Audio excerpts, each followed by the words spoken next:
I married you only because you're the boss's daughter, my husband Oliver casually stated, smiling. As I lay sick in bed, I watched him toss aside the scarves and gloves I had carefully knitted for him without a second glance. To him, they were as insignificant as his disappointment in me. I knew I had to make him realize how wrong he was, especially if he thought everything was going his way. The thought of that moment made me laugh to myself.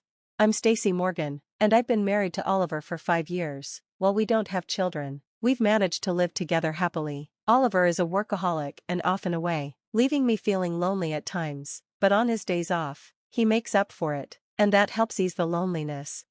I met Oliver through my father, who was once his boss. He suggested I stay at home, which suited me perfectly. I spent my time sewing, knitting, exercising, and getting along with the neighbors. Over time, I became quite good at knitting. Every winter, I made scarves and gloves for Oliver, even though the first ones were clumsy. By the time I made his last pair, he told me, "They're as good as the store-bought ones." Those words made me even more passionate about sewing. "I can't wait to make things with our child someday," I told Oliver. He smiled and replied, "Maybe I'll join in and learn when the time comes." I always supported him, handled housework, and made the most of his days off. From an outsider's perspective, my life seemed privileged. Thanks to his high salary, I had no complaints, thinking we would continue living a peaceful life, with me and Oliver and our future child.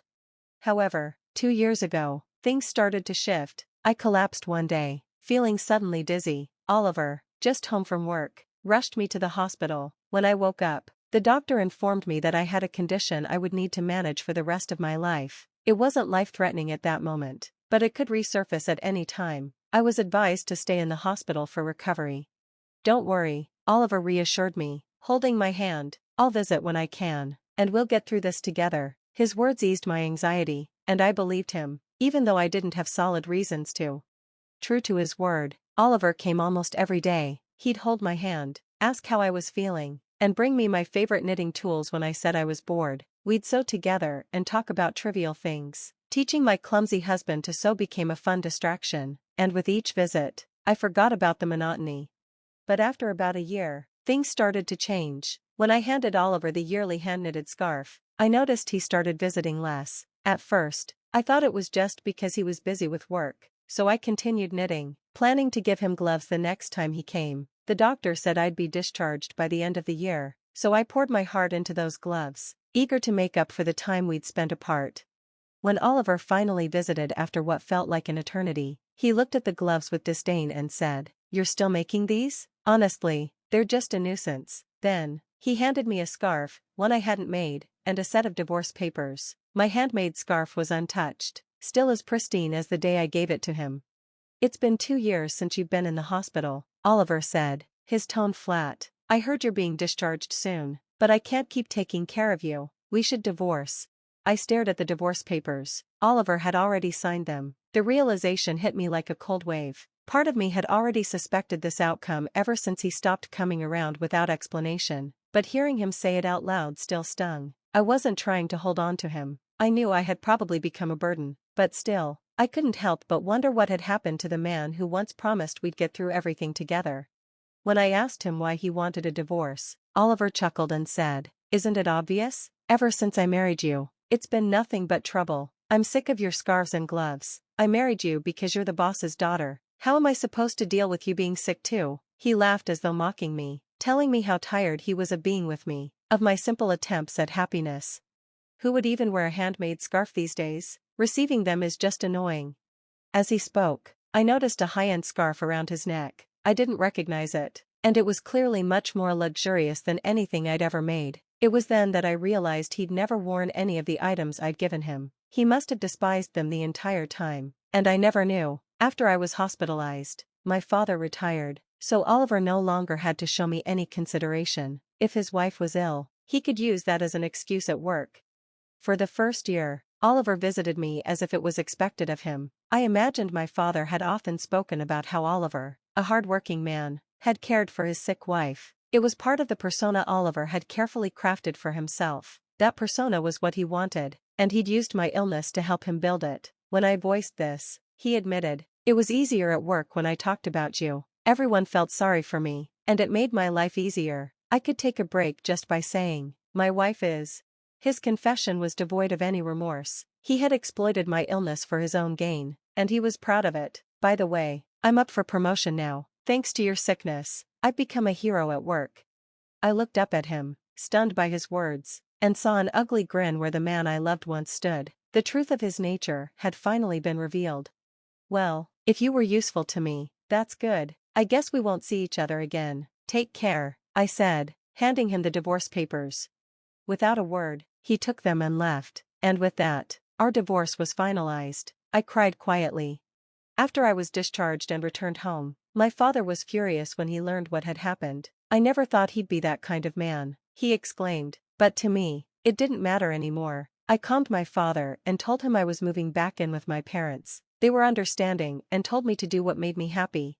Before I moved in, I went to the house I once shared with Oliver, but when I tried to enter, I found the lock had been changed. Perplexed, I rang the doorbell, only to be greeted by a stranger. He explained that he had bought the house recently and had been living there with his family for months. My parents were furious, but I didn't want to cause any trouble. I bowed my head and left.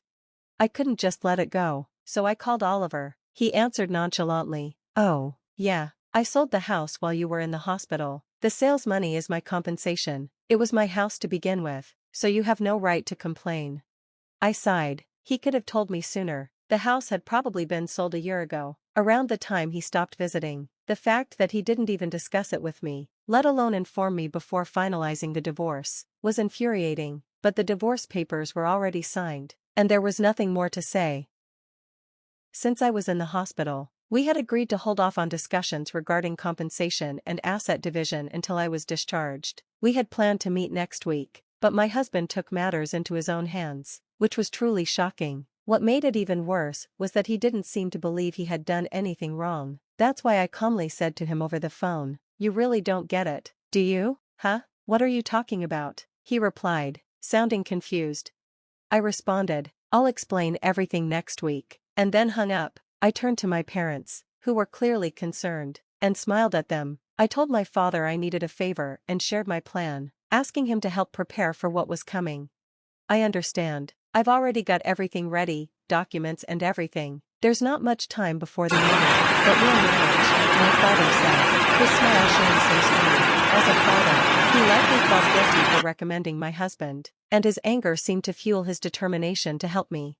I thanked him and waited for the day of the meeting. The thought of my husband's expression at that moment made me smile for the first time in a long while. With my father's help, I made the necessary preparations. We decided to hold the meeting at my family's home. My parents and I sat together, while my husband sat across from us alone. He probably knew how hurt my parents were by the divorce, but it seemed he didn't care anymore. He likely thought there was no need to be considerate of them now. His calm demeanor, and even a slight smirk, showed just how arrogant he had become. "I'm the victim here, but I'm not asking for much. The proceeds from selling the house will be enough," he declared, his tone suggesting he was being generous by compromising. Seeing this, my father's face turned red with anger, but I gently placed my hand on his to calm him. In this situation, we weren't the ones at a disadvantage, my husband was. There was no need to let his attitude upset us. "There's something important we need to address first," I said, and my father handed over a document. It was proof that the land on which the house stood belonged to my father. "Yes, the house is in your name, but the land belongs to my father, and he still holds the title to it," I explained, pointing to the document. My husband's brow furrowed slightly. "So what? The house was mine. No one has any right to complain. Do you really think this will hurt me?" He chuckled, dismissing the matter as ridiculous. Even though the house was under his name, there was no issue with the sale as long as the land remained in my father's name. I continued, "I'm sure my husband looked into this before selling the house, and legally, there's no issue with his actions, but legally isn't the whole story. For the family that bought the house, this could become a big problem." "Did you sell the house?" I asked. "But since we hold the rights to the land, my father could charge rent to the family living there. That's going to cause some issues," I added.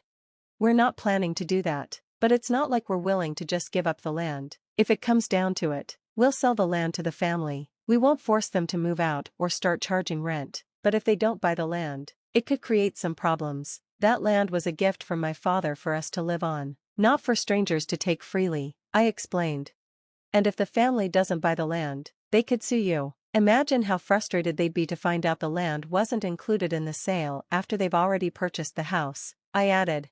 Once we had proof of my father's land ownership, we went to the family that bought the house. After explaining the situation, they understood and accepted that the responsibility would fall on the seller. They made it clear that if the negotiations didn't go well, they'd have no choice but to take legal action against my husband.